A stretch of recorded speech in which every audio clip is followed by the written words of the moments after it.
When America launches secret military strikes in places like the Caribbean, without evidence made public, without oversight, and without even informing Congress why, the issue becomes far bigger than one isolated decision.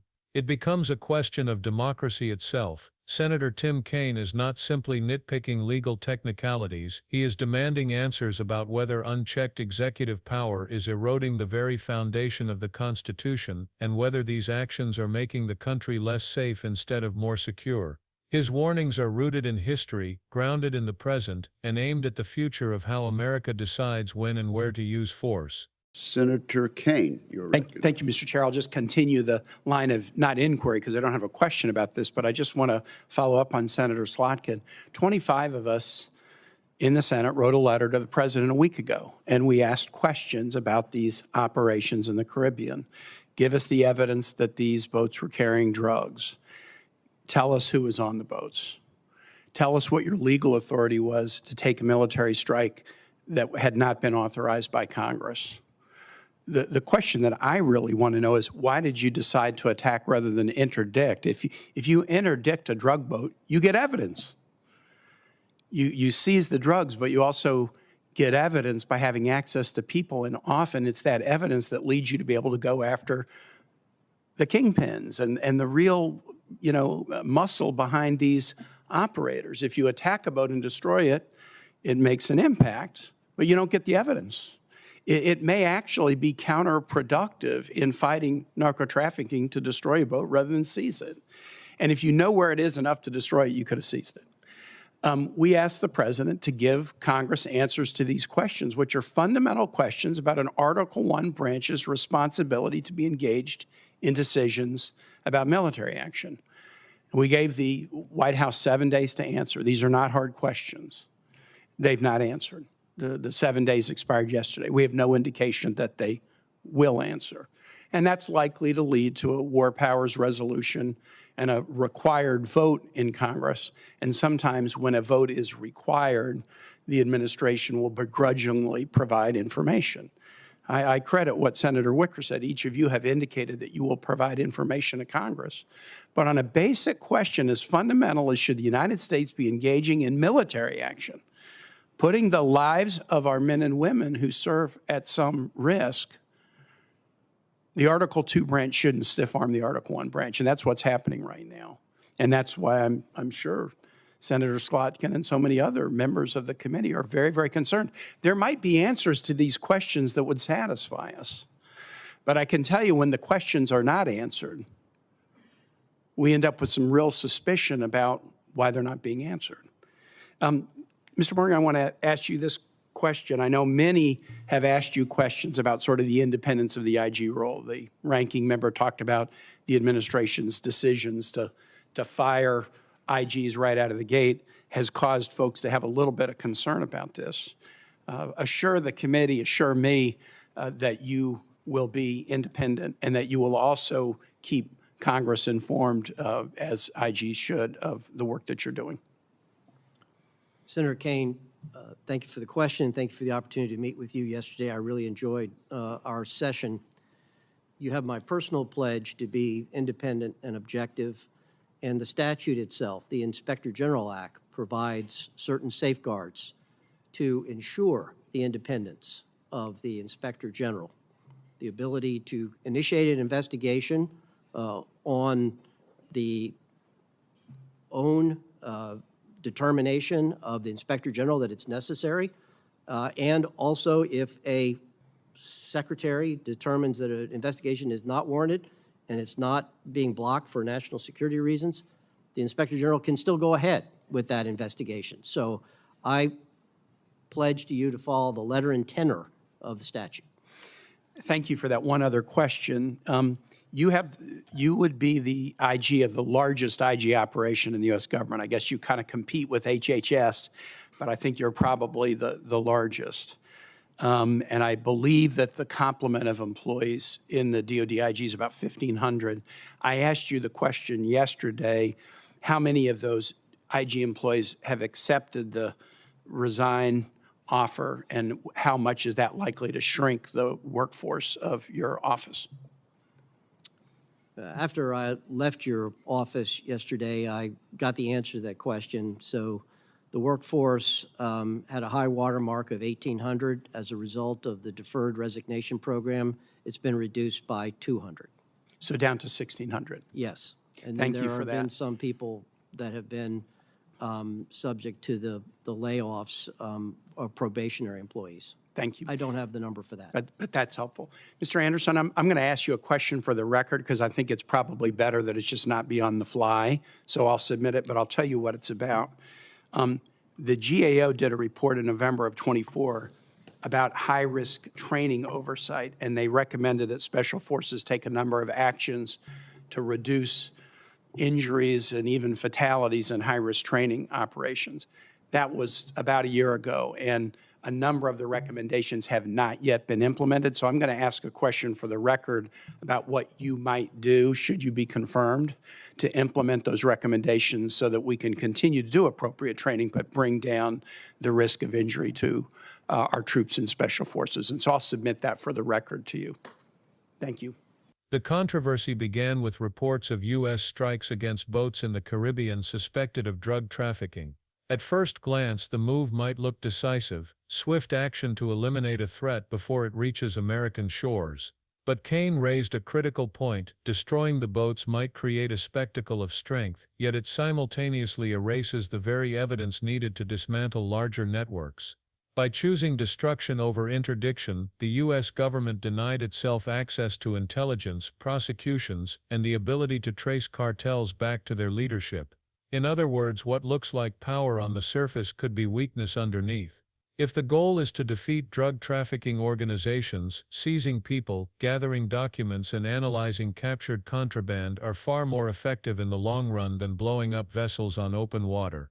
The senator sharpened the dilemma by asking a simple question: if the government knows where a suspected drug boat is enough to destroy it, then why not seize it? The fact that it chose to attack rather than interdict raised alarms. Interdiction not only gets drugs off the market, but also produces valuable evidence. Destroying a boat ensures that evidence is lost forever. Kaine argued this might actually be counterproductive to America's stated goals of fighting trafficking. Instead of helping law enforcement dismantle cartels, it leaves networks untouched and intelligence gaps unfilled. What disturbed him even more was the administration's silence. 25 senators sent a letter to the White House demanding explanations. Who was on those boats? What evidence proved they were carrying drugs? What legal authority justified military strikes without congressional authorization? These were not trick questions nor partisan stunts. They were fundamental queries about the role of Congress, the nature of oversight, and the Constitution's balance of power. The White House had 7 days to respond, the deadline expired, and still no answers. For Kaine and others, that silence spoke volumes. When simple, reasonable questions are ignored, suspicion grows. This is not just about boats in the Caribbean, it is about the balance between Article 1 and Article 2 of the Constitution. Article 1 gives Congress the power to declare war. Article 2 makes the President the commander-in-chief. The design was deliberate. Power would be shared, decisions about war carefully weighed, accountability spread across institutions. Yet when military actions are ordered without informing Congress, that balance collapses. One branch swallows the other, and the careful system of checks and balances begins to look like a facade. History shows where that path leads. Time and again, presidents of both parties have stretched war powers. Vietnam escalated through executive action without a formal declaration. In Libya, airstrikes were launched without congressional approval. In Syria, interventions took place even as lawmakers complained they had been bypassed. The War Powers Resolution of 1973 was written specifically to rein in this executive overreach, forcing presidents to seek approval for sustained military action. Yet nearly every president since has treated it as optional, a suggestion rather than binding law. Congress has often lacked the will to enforce its own authority.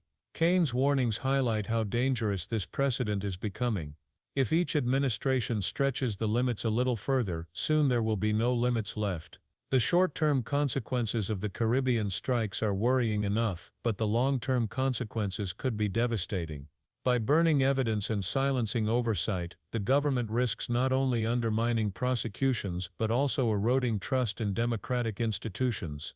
Kaine compared the practice to burning the evidence in your own case and then claiming victory. You may have destroyed something in the moment, but you've lost the chance to actually solve the larger problem. The show of force becomes hollow. Instead of dismantling criminal organizations, you merely destroy one boat while leaving the system intact, more shadowy than before. At the heart of this debate lies another institution that Kaine fears is under threat: inspectors general. These watchdogs inside government exist to ensure accountability, root out corruption, and prevent abuse of power. In the Department of Defense alone, thousands of employees work under the Inspector General to monitor operations. Yet in recent years, IGs have been dismissed, replaced, or undermined when their investigations became uncomfortable for the administration. Kaine asked nominees to pledge independence, to promise that they would keep Congress informed and resist political pressure. Without independent watchdogs, accountability collapses, and if the Pentagon itself, with its vast budget and global reach, cannot be held accountable, then the risks are immense. Think about what this means for American service members. Every strike, every order, every mission puts lives at risk. Soldiers and sailors are trained to obey the chain of command, but they also trust that their government has followed the proper process before sending them into harm's way. If decisions are made in secret, without oversight, and without legal clarity, that trust erodes. Men and women in uniform deserve to know that their sacrifice is backed by law, debate, and consensus, not secrecy and executive fiat. This also affects taxpayers. Military actions cost money, often billions of dollars, and those funds are drawn from public revenue. Citizens have the right to know what operations are being conducted in their name and with their money. When administrations sidestep Congress, they are not only bypassing the Constitution, they are spending taxpayer money without transparency or consent. That creates a dangerous cycle of secrecy, spending, and escalation. The erosion of checks and balances has another consequence: secrecy breeds distrust. When 25 senators, representing millions of Americans, are stonewalled, the public begins to assume the worst. If there were clear, justifiable reasons for the strikes, why not share them? Why not show evidence? Why not explain the legal authority? When those explanations never come, suspicion grows that the actions were unjustified, illegal, or reckless. Even if the strikes were legitimate, the refusal to provide answers undermines confidence. A government that asks for trust while withholding information is a government planting seeds of doubt. This is why Kaine's fight is not partisan. He is reminding colleagues and citizens that unchecked executive power has never been limited to one party. It is a pattern, a drift that grows worse with time, and one that threatens the health of democracy itself. When Congress allows itself to be sidelined, it weakens its own role permanently. Power, once surrendered, is rarely reclaimed.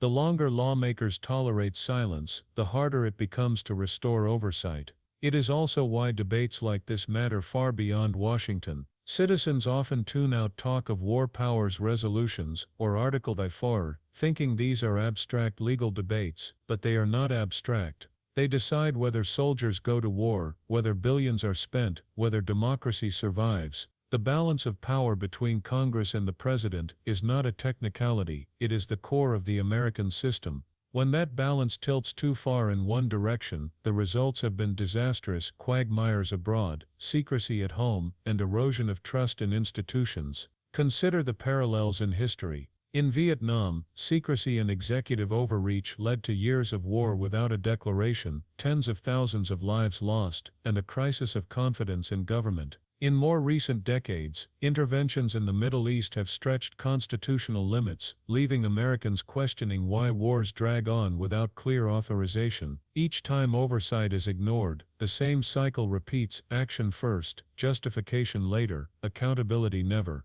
Kaine's warnings should be seen in this context, not as isolated complaints, but as part of a long fight to restore constitutional order. The issue of inspectors general ties directly into this. Watchdogs are often the only insiders with the power to challenge abuse. When they are fired, replaced, or silenced, oversight shrinks even further. Without IG independence, Congress has even less information, the public has less transparency, and the executive branch grows more powerful. That is why Kaine pressed nominees to commit to independence. He knows that without IGs, the Pentagon and other agencies risk becoming black boxes, massive institutions moving billions of dollars and deploying thousands of troops with almost no outside scrutiny. This problem compounds when secrecy is justified under the banner of national security. Of course, sensitive information must sometimes be classified, but classification should not become a shield against accountability. When national security is invoked too broadly, it becomes a convenient excuse for hiding mistakes, avoiding scrutiny, and consolidating power. Kaine's insistence that Congress deserves answers is a reminder that secrecy cannot be limitless. If secrecy becomes the rule, democracy becomes the exception. What makes the current situation so troubling is the brazenness of the silence. In the past, administrations at least offered partial explanations or legal justifications, even if contested. Now Kaine says, the White House has simply ignored Congress. That sends a dangerous signal: oversight no longer matters. If that precedent takes hold, future administrations will feel even freer to act unilaterally. And once unilateral power becomes normalized, it is almost impossible to reverse. The danger is not only constitutional, but also strategic. By destroying boats instead of seizing them, the administration may be undermining its own fight against trafficking. Without captured suspects, there are no interrogations, no new leads, no chance to dismantle higher-level operations. Without seized drugs, there is no evidence to bring prosecutions. Short-term shows of force may generate headlines, but they do little to solve the underlying problem. As Kaine argued, interdiction builds cases, destruction erases them. It is like smashing the tip of the iceberg while leaving the bulk untouched beneath the surface. Beyond strategy, there is the principle of accountability. Democracies survive only when leaders can be questioned, challenged, and held to account. When power is exercised in secret, when evidence is withheld, when oversight is ignored, accountability dies, and when accountability dies, mistakes multiply. History shows that unchecked power does not just bend the Constitution, it leads to reckless decisions, costly wars, and unnecessary loss of life. So the debate over these Caribbean strikes is not only about geography or policy, it is about the health of American democracy. Do citizens still believe in checks and balances? Do lawmakers still defend their constitutional authority? Do leaders still value transparency over secrecy?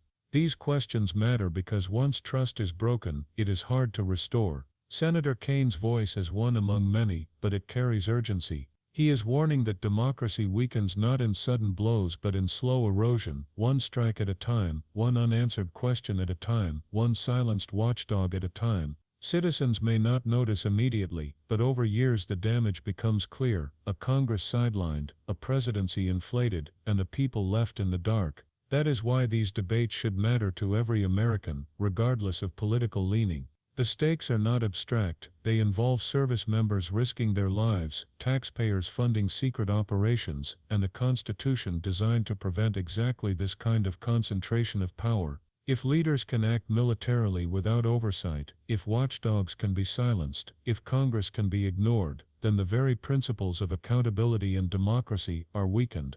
The solution lies not only in Kaine's persistence, but in the public's attention. Power only stays balanced when people demand it. Citizens must care enough to ask questions, to pressure representatives, to insist that secrecy not replace accountability, otherwise the cycle of executive overreach will continue. The Caribbean strikes may seem like a small episode, but in truth they are part of a larger story, one about how democracies drift into imbalance, how oversight erodes, and how liberty is lost, not all at once but piece by piece. If Americans want to preserve their system of government, they must recognize the warning signs. Military strikes without oversight are one of those signs. Silence from the executive branch when Congress demands answers is another. The weakening of watchdogs is yet another. None of these alone destroys democracy, but together they form a pattern of erosion. The challenge now is whether lawmakers and citizens alike will recognize that pattern and act to stop it before it hardens into the new normal. Because once secrecy becomes habit, once oversight is dismissed as optional, once unchecked power is normalized, it rarely reverses. The cost is not only measured in lost constitutional principles, but in lives, dollars, and trust. Kaine's warnings remind us of something profound. Democracy is not self-sustaining. It must be defended, argued for, and preserved every time leaders are tempted to act in the shadows. And so the debate over boats in the Caribbean becomes a mirror, reflecting something much larger. It shows us how fragile checks and balances can be, how easily silence replaces answers, and how quickly oversight can fade. Whether Americans heed that warning may decide not only the future of these specific operations, but the very trajectory of the country's democracy.